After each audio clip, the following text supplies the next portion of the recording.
जय हिंद। मैं हूं कर्नल दानवीर और आप देख रहे हैं मेरा यूट्यूब चैनल दानवीर सिंह। आज बड़ी दिलचस्प घटना हुई और वो घटना ये थी कि पाकिस्तान के आईएसआई के चीफ जनरल फैज हमीद काबुल पहुंचे और वो अब अफगानिस्तान की सरकार बनवाने में पूरी मदद कर रहे हैं। वो तो कर ही रहे हैं, लेकिन दिलचस्प बात यह है कि वो अब उनकी सेना भी खड़ी करेंगे। बताओ यार, आतंकवादियों को अब आप सैनिक बना देंगे। यही तो खूबसूरती है। आपने खबरों में जरूर सुना होगा कि एक अफगानिस्तान की तालिबानी नेता स्तानिकजाई, इनको ट्रेनिंग हमने दी। और कहां दी? इंडियन मिलिट्री एकेडमी देहरादून में दी। इनमें ऑफिसर लाइक क्वालिटीज डाली, इनके अंदर वो सारी बातें डाली जो कि इस दुनिया के किसी भी सभ्य समाज के अंदर वो होनी जरूरी है। चाहे वो फौज के अंदर ही क्यों ना हो, चाहे वो बात लड़ाई की ही क्यों ना हो। जनीवा कन्वेंशन में कैसे लड़ना है, कैसे दुश्मन के सैनिक को, दुश्मन के शहीद सैनिकों को इज्जत देनी है, वो सारी चीजें सिखाई जाती। और ये हमने स्तानिकजाई को भी सिखाई।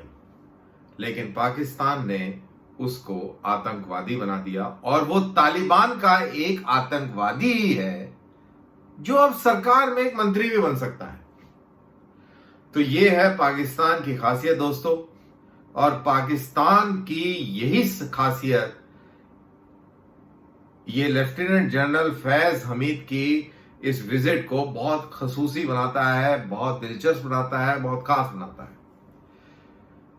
जनरल फैज हमीद ये वही है, अगर आप थोड़ा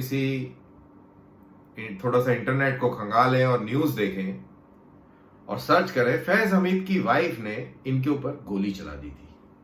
वो इसलिए चला दी थी क्योंकि एक दूसरी महिला के साथ श्रीमान इश्क लड़ा रहे थे। और इश्क ही नहीं लड़ा रहे थे, कहते हैं कि जब फैज हमीद की बीवी अपने मायके गई हुई थी तो ये उस महिला को अपने घर ले आए। वो जानी मानी अदाकारा है पाकिस्तान की, लेकिन हम उनका नाम नहीं लेंगे। ये हमारा मकसद नहीं है। हमारा मकसद ये है कि हम ये बताएं कि फैज हमीद का चरित्र क्या है। बहुत ही बेहुदा, बहुत ही कमीना, बहुत ही घटिया चरित्र है। और ऐसे चरित्र के लोग अब अफगानिस्तान की सेना बनाएंगे। और वो अफगानिस्तान की सेना किस दायरे में बनाएंगे?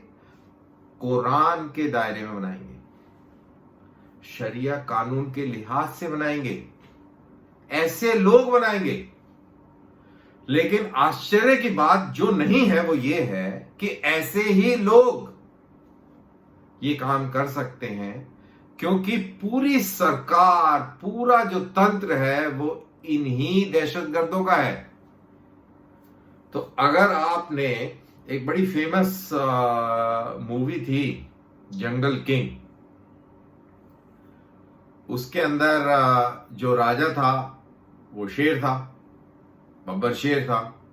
और बब्बर शेर के जो भाई ने एक षड्यंत्र रचा और जो राजा का तख्ता पलट कर दिया एक षड्यंत्र के तहत। और उसने दोस्ती किससे करी? लकड़बग्गों से, हाइना से। तो हाइनाओं से दोस्ती करके सत्ता तो हासिल कर ली, लेकिन क्या हुआ? पूरा जंगल तबाह हो गया, हाइनाओं का राज हो गया। यहां पे हाइनाओं का मतलब आतंकवादियों से। ऐसा ही कुछ अफगानिस्तान में भी होने वाला है।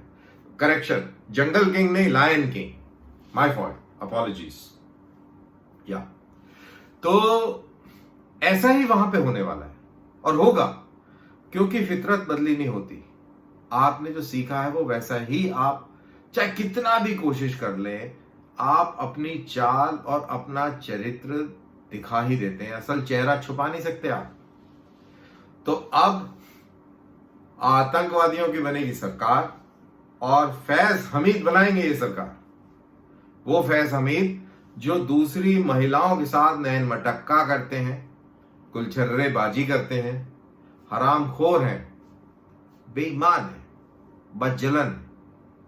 और ये उस पाकिस्तान की फौज का हिस्सा है जिसने कोई जंग नहीं लड़ी। ये कितनी बार मैं कई जगह पे कह चुका हूं, कोई जंग नहीं लड़ी, सारी जंगों में ये साले हारे हैं। इन्होंने कितने बलात्कार बांग्लादेश में बंगाली औरतों के ऊपर किया, ये यूनाइटेड नेशंस की रिपोर्ट में दर्ज है। और इन्हीं की हमदूर रहमान कमेटी रिपोर्ट के अंदर ये सब बातें लिखी हुई हैं जो मैं बोल रहा हूं। तो ये है हैवानियत से भरी पाकिस्तान की सेना, और उसका है ये आईएसआई का एक घिनौना तंत्र। ये बनाने जा रहे हैं सरकार। अब देखिए, बड़ी इंटरेस्टिंग बात यह भी है कि अफगानिस्तान के अंदर जितनी अफीम की खेती होती थी, जितनी हेरोइन पैदा होती थी, इस हेरोइन और अफीम को अंतरराष्ट्रीय बाजार में कौन लेके जाता था? सही, आईएसआई ही लेके जाती थी। और आईएसआई के जनरलों ने और फौज के जनरलों ने बहुत बेशुमार दौलतें कमाई, इसीलिए तो लड़ नहीं पाते। इसीलिए तो इमरान खान की खुद की एक सेनेटर ये कहती है कि तालिबान अब हमको कश्मीर लेके देंगे। अंडरलाइन सेंटिमेंट ये है कि हमारे ये बुज़दिल फौजी तो किसी लायक नहीं है, इनसे आप हाउसिंग स्कीम चला लीजिए, डिफेंस हाउसिंग प्रोजेक्ट्स चलवा लीजिए, इनसे आप मीट बिकवा लीजिए, स्कूल चलवा लीजिए, सीमेंट बनवा लीजिए, इनसे तिजारत करवा लीजिए, इनसे ट्रांसपोर्ट चलवा लीजिए। लड़ाई की बात इनसे ना करें, इनके बस की नहीं है, क्योंकि ये सब करप्ट प्रैक्टिसेस में इन्वॉल्व हैं। चाहे वो लड़कीबाजी हो, चाहे वो शराबबाजी हो।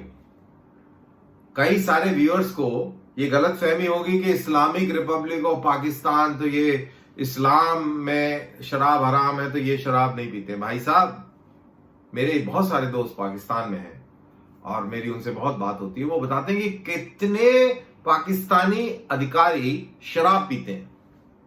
और इसका मैं एक और बता रहा हूं, चलिए वो तो जो मेरे को बताते हैं वो बताते हैं। मेरे कई सारे दोस्त यूनाइटेड नेशंस में पाकिस्तानियों के साथ नौकरी कर चुके हैं और इनके ऑफिसर मैसों में और इनके अलग अलग इंस्टीट्यूट्स में शराब बंद है, बैन है। तो ये अक्सर भारतीय यूनिट के अंदर, भारतीय मैसों में आके और शराब पीते हैं, खूब पीते हैं, बहुत शौकीन है, बहुत शौकीन है। इस्लाम साइड में रह जाता है, तब इस्लाम की कोई कहानी नहीं बनती। तो ये इस्लाम का इस्तेमाल सिर्फ ये पॉलिटिकल पर्पसेस के लिए करते हैं। और ये बिल्कुल क्लियर हो जाता है जब जनरल फैज हमीद अफगानिस्तान के अंदर तालिबान की सेना भी खड़ी करेंगे, सरकार भी बनाएंगे और खुद चरित्रहीन है। ऐसा बेहुदा व्यक्ति सेना बनाएगा तो क्या क्या तरबियत देगा, क्या ज्ञान देगा, क्या सिखलाई देगा? जब खुद की चाल चलन और चरित्र ऐसा है तो आप क्या उम्मीद कर सकते हैं इनसे? खैर, ऐसा ही होगा और यही हम देखेंगे। और जैसा मैंने बताया कि वो लायन किंग की जो स्टोरी है वैसा ही कुछ होने वाला है। जो असली राजा हैं, जो अफगानिस्तान के हिमायती थे और जो उनकी भले के लिए बात करते थे, वो तो हो गए दरकिनार। अब ये आ गए हैं लकड़बग्गे, हाई ना। अब ये लोगों को खाएंगे। और मैं इनको लकड़बग्गा इसलिए कह रहा हूं, अपनी मर्जी से नहीं कह रहा हूं। आपने देखा ना काबुल के अंदर कैसे इन्होंने भगदड़ मचवाई, आम लोग कैसे भाग रहे थे, कैसे औरतें बच्चों को कटीली तारों के ऊपर से उछाल के अमेरिकी सैनिकों को दे रही थी कि इनको बचा लो, हैवानों से बचा लो। कितनी हमने कहानियां सुनी कि मस्जिदों से अनाउंसमेंट हो रहा है, ये तालिबानी घर घर जाकर ये सर्च कर रहे हैं कि किसके घर में कितनी लड़कियां हैं और लड़कियां खींचकर उनको दबोच रहे हैं, उनसे जबरन निकाह कर रहे हैं। ये इनका चरित्र है और इतिहास गवाह है दोस्तों कि कभी भी ऐसा हुक्म, ऐसे शासक कभी भी सफल नहीं हुए, असफल हुए और इनकी दुर्गति हुई। समय बलवान है और समय ही अपने बल को जरूर दिखाएगा। इसी उम्मीद के साथ कि ये समय जल्दी पलटेगा और ये दुश्मन, ये इंसानियत के दुश्मन जल्दी से जल्दी, जल्द से जल्द रौंदे जाएंगे, भगाए जाएंगे, क्योंकि इंसान वहां पर त्रस्त होगा, तड़पेगा, तो इंसान जागेगा जरूर। जाग चुका है, हिम्मत जुटा रहा है और हिम्मत जुटा के पाकिस्तान के मुंह पे भी तमाचा मारेगा और तालिबान को उखाड़ फेंकेगा, उसकी औकात दिखा देगा। पहले भी दिखाई, अब फिर दिखाएगा। बहरहाल इसी उम्मीद के साथ इस वीडियो को मैं यहीं विराम देता हूं। फिर मुलाकात करते हैं किसी नए मुद्दे के साथ। जय हिंद,